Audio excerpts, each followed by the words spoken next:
Hello बच्चों, यदि आप कक्षा 10 के स्टूडेंट हैं तो ये वीडियो आपके लिए काफ़ी ज़्यादा इंपॉर्टेंट होने वाली है, जो कि मैथ को लेकर के है।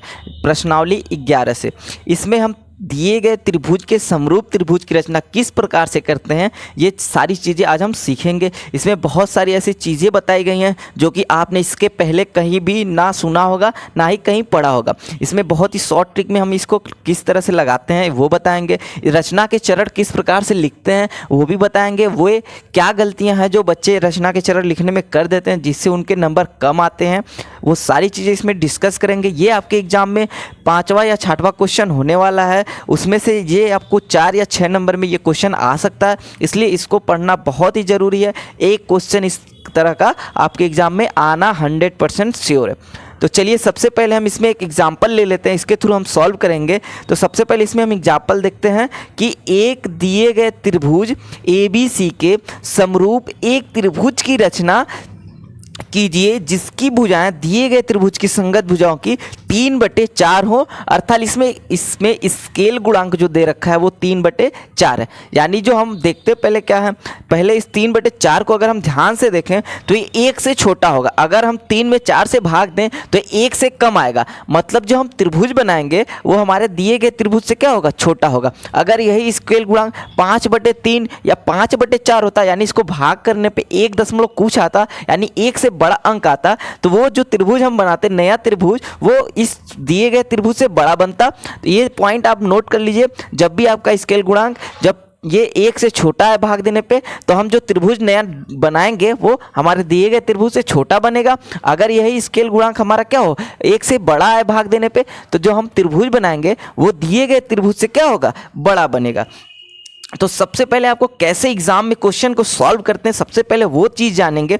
तो आपको एग्जाम में क्वेश्चन पेपर में आपका ये क्वेश्चन होता है, तो हम उसको सेम टू सेम क्वेश्चन अपने कॉपी में नहीं लिखेंगे, इससे हमें टाइम अधिक लगेगा। तो करते क्या है, सबसे पहले आप प्रश्नोत्तर लिखिए, जिस भी नंबर का ये क्वेश्चन है यहाँ पे डाल लीजिए। मान लीजिए ये 5वें का ख था, तो हमने 5वें का ख यहाँ पे डाल लिया।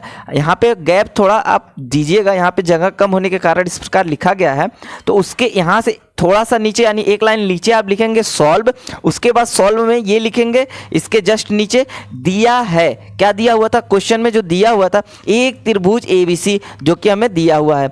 स्केल गुणांक जो दिया है 3/4, ये हमने नोट कर लिया। इसके बाद हम क्या देखते हैं कि हमें करना क्या है, रचना करना है। किसकी रचना करना है, त्रिभुज ABC के समरूप त्रिभुज की रचना करनी है जिसका स्केल गुणांक 3/4। इतना जब आप लिख लेते हैं तो अब आप आ जाइए रचना करने पे। रचना जैसे जैसे करते हैं वैसे वैसे रचना के हम चरण लिखते हैं। और आपको यहाँ पे एक बॉक्स की तरह दिख रहा होगा जो कि बहुत ही आपके एग्जाम के लिए बहुत ही ज़्यादा इंपॉर्टेंट है। जब भी आप किसी भी सब्जेक्ट में इसको आप आजमा सकते हैं, ये बहुत ही आजमाया हुआ ट्रिक है, इससे नंबर अच्छे खासे आते हैं।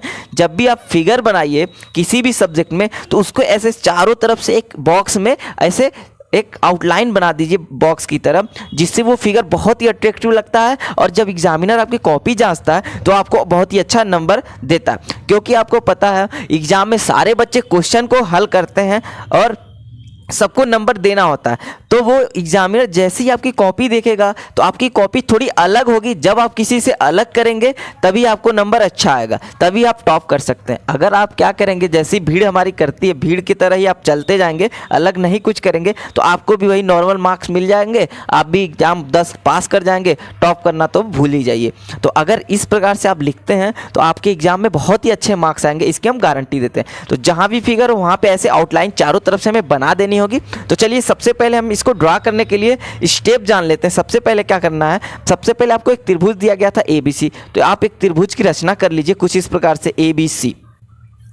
यहां से हम एक त्रिभुज बना लेंगे इस तरह से।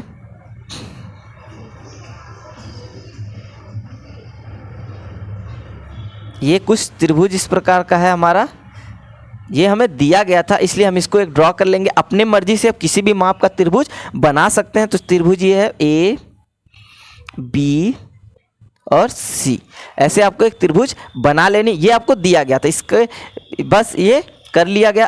अब यहाँ से जो स्टेप करना है उसको बहुत ध्यान से देखिएगा, यही बहुत ही इंपॉर्टेंट है। तो हम क्या करेंगे, B को बिंदु B से एक हम न्यून कोण पे एक किरण खींचेंगे। किरण क्या होता है, जिसका एक पॉइंट हमें पता हो बाकी अगला पॉइंट हमें पता ना हो, यानी वो दूर तक चला जाता। तो एक ऐसा किरण खींचेंगे, एक्स हम खींचेंगे बिंदु बी से, जो न्यून कोण पे होता हुआ जाए। न्यून कोण होता क्या, जो 90 अंश से कम का कोण बनाता है। यहाँ पे ये जो कोण बनाएगा ये 90 अंश से कम होगा। अब क्या करना है, हमें एक बी एक्स रेखा प्राप्त हो गई।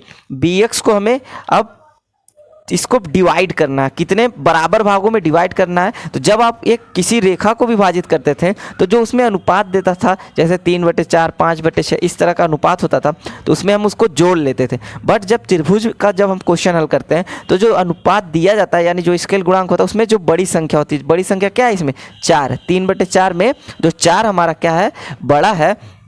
तो इसमें हम 4 भागों में इसको डिवाइड करेंगे, किसको, बी एक्स को। तो चलिए 4 भागों में डिवाइड कर लेते हैं। यहाँ से सभी भाग क्या होने चाहिए, बराबर। यहाँ से 1, 2, ये 3 और ये लास्ट वाला हो गया 4। बहुत ही सावधानी से कीजिएगा, तभी आपके मार्क्स अच्छे आएंगे। बहुत ही साफ भी रखना है, ऐसा नहीं कि क्वेश्चन में ही गंदा हम कर दे, बार बार इरेज करें, तो उससे हमारा पेपर, ये कॉपी जो गंदी हो जाती है तो अच्छी नहीं दिखती। अब यहाँ से इसका नामकरण कर देते हैं। यहाँ से इसको B1 नाम दे दिए, ये हो गया हमारा B2, ये हो गया B3 और ये V4। हमने बताया क्या, जितने इसमें जो भी सबसे बड़ा होगा उसी माप का करना है। अब क्या करना है, तो हमें 3/4 करना था, यानी छोटा त्रिभुज, तो इसके अंदर ही बनेगा। तो B4 को C से हम मिला देंगे, इस तरह से B4 को अब C से मिला दीजिए।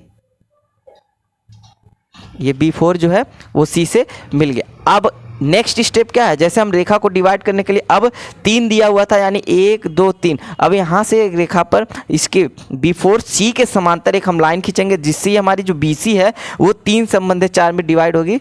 सॉरी 3 और यहाँ पे 1, यानी मतलब 3 और 4 में हो जाएगी डिवाइड। तो चलिए इसको हम करते हैं। तो B4 C के समांतर हम रेखा B3 से खींचेंगे। तो इसके लिए समांतर खींचने के लिए यहाँ पे जो कोण बना है, सेम कोण यही हमें बनाना है। तो आप यही स्टेप करिए, एक चाप यहाँ से लगा लीजिए, इस तरह से ऐसे एक चाप लगा लीजिए। ये आपका एक चाप हो गया। अब सेम यही चाप हम B3 से भी लगा लेंगे, ऐसे सेम वही दूरी लेकर के एक चाप B3 पे भी लगा लेंगे। अब हमें क्या करना है, सेम यही कोण बनाना। तो ये कितने पे है वो नाप लेंगे हम, यहाँ से एक पॉइंट पे रख करके इसको नाप लेंगे कितने पे है। तो ये यहाँ पे कट रहा है, सेम यही चीज़ यहाँ से हम कर देंगे, यहाँ पे ये कट रहा है। अब इसी बिंदु जहाँ पे इनका कटान बिंदु है, इसी को हम क्या करेंगे, B3 से मिलाते हुए आगे बढ़ा लेंगे। इस तरह से B3 से मिलाते हुए आगे बढ़ा लेंगे।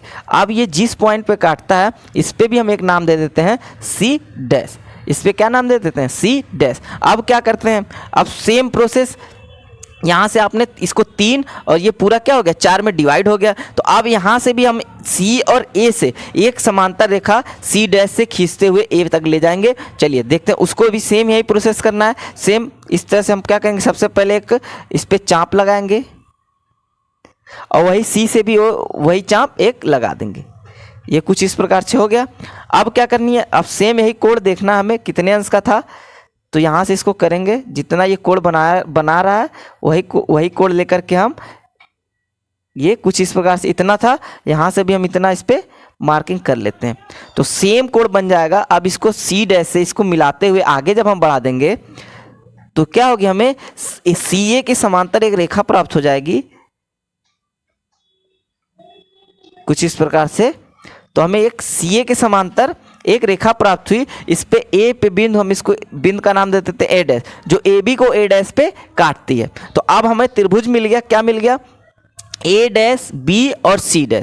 पहले हमें त्रिभुज क्या था, A, देखिए A, B, C। अब हमें त्रिभुज जो मिला A', B और C', ये त्रिभुज हमें नया प्राप्त हुआ। बस यही चीज़ करना, इतना ही आपको करना है। अब जाके आपका ये रचना खत्म हो गया, बस इतना ही करना। अब रचना के चरण कैसे लिखते हैं, आपने बुक में पढ़ रखा होगा कि उसमें बुक में रचना के चरण कुछ इस प्रकार से लगता है कि हमने ये खींचिए, ऐसे लिखता है कि त्रिभुज ABC खींचिए। उसके बाद क्या करना है, B से एक X किरण खींचिए और उसके बाद फिर लिखता है इसको 5 भागों में डिवाइड कीजिए। तो हमें इस प्रकार से नहीं लिखना है रचना के चरण हमें। अब हमने ये खुद रचना की है तो हम अपनी भाषा में रचना के चरण लिखते हैं। यहीं पे बच्चे क्या करते हैं कि जो बुक में दिया रहता है सेम वही चीज़ कॉपी करके अपने एग्जाम में लिख देते हैं, वहीं पे वो गलती हो जाता है। क्यों? क्योंकि ये रचना हमने खुद किया। अब हम किसी को बता रहे हैं कि हमने किया ऐसा, तो हम ये समझा के नहीं लिख रहे हैं। तो हमको कैसे लिखना है? तो सबसे पहले आप देख लीजिए, रचना के चरण में सबसे पहले सर्वप्रथम एक त्रिभुज ABC खींचा,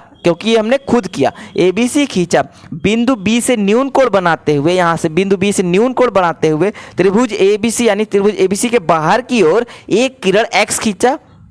ये खींचा, आप ऐसा ना लिखिएगा कि खींचिए, तो यहीं पे गलती हो जाता। खींचा, फिर लिखा BX पर 4 बिंदु, 3/4 में से जो बड़ी संख्या 4, यानी कि 4 बिंदु B1 B2 B3 B4 इस प्रकार खींचा कि B1 बराबर B1 B2 बराबर ये देखिए इस तरह से B2 B3 बराबर B3 B4 हैं। अब ये हो गया, ऐसे लिखना। फिर चौथा पॉइंट हम लिखेंगे, B4 से बिंदु C को मिलाया, जो हमने लास्ट में किया था, यहाँ से B4 से C को मिलाया। सेम वही चीज़ लिखना, बस अपनी भाषा में लिखना है इसको, यहीं पे पॉइंट, यही चीज़ ध्यान दीजिएगा। उसके बाद है B4 C के समांतर B3 से रेखा खींचा जो BC को C' पे काटता है। तो B4 C के समांतर एक रेखा खींचा B3 से, जो कि BC को C' पे काटता है, यही चीज़ लिखा हमने। नेक्स्ट है C' से होकर जाने वाली CA के समांतर, C' से होकर जाने वाली CA के समांतर एक रेखा खींचा जो AC को BA को क्या करता है, A' पे काटता है। यही चीज़ हमने लिखा कि जो क्या करता है, यहाँ से AB को बिंदु A पर काटती है। अब हमें क्या प्राप्त होता, एक नया त्रिभुज A'BC' यानी A'BC' ऐसे यहाँ से A पूरा प्राप्त होता है। प्राप्त हुआ जो त्रिभुज ABC के समरूप है तथा इनके भुजाओं का अनुपात 3/4 है, यानी जो दोनों त्रिभुज है इनके भुजाओं का अनुपात 3/4 है। यहाँ तक करने के बाद आपको क्या करना, जब ये क्वेश्चन खत्म हो जाए तो आपको लास्ट में यहाँ पे ऐसे आंसर लिख दीजिए, इस प्रकार से आंसर लिख दीजिए। और आंसर लिखने के बाद 1-2 लाइन छोड़ करके या 2 से 3 लाइन छोड़ करके आपको नीचे 2 अंडरलाइन या 1 अंडरलाइन किसी भी इस केस से आप कर सकते हैं इस प्रकार से। तब आपका ये क्वेश्चन बहुत ही अट्रैक्टिव होगा, आपको बहुत ही अच्छा मार्क्स एग्जाम में मिलेगा। अगर ऐसे और भी टिप और टिक्स जानना चाहते हैं तो हमारे चैनल को सब्सक्राइब कर लीजिए, बेल आइकन को भी प्रेस कर लीजिए, जिससे आने वाली सारी वीडियो की नोटिफिकेशन आपको मिल सके। Thanks for watching.